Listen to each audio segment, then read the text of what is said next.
Chazov Yar est tombé. Une ville stratégique vient de passer sous contrôle russe, marquant un tournant décisif dans la bataille pour l'est de l'Ukraine.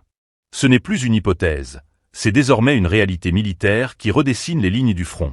Les implications sont lourdes. L'armée russe ne se contente plus de grignoter le terrain.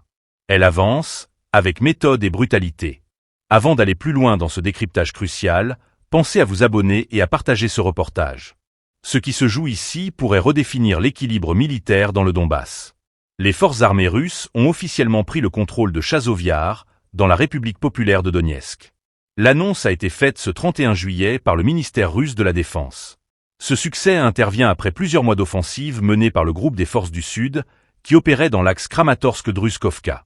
Ce n'est pas qu'une simple victoire tactique.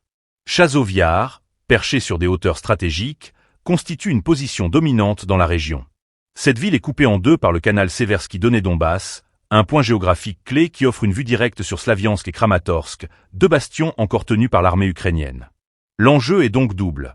Positionner l'artillerie russe sur un point au tout en préparant une offensive future vers ces deux grandes agglomérations industrielles de l'Est.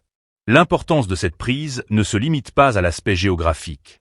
En arrière-plan, l'artillerie russe, épaulée par des drones FPV de reconnaissance et de frappe, continue de traquer les derniers éléments de l'infanterie ukrainienne. Ces soldats, en fuite ou en déroute, tentent de se cacher dans les zones boisées environnantes. Mais selon les informations relayées par les unités de renseignement russes, ces poches de résistance sont méthodiquement ciblées et détruites, souvent à l'aide de frappes coordonnées entre aéronefs et unités d'artillerie. L'avancée vers Chazov Yar avait été amorcée dès la fin du printemps.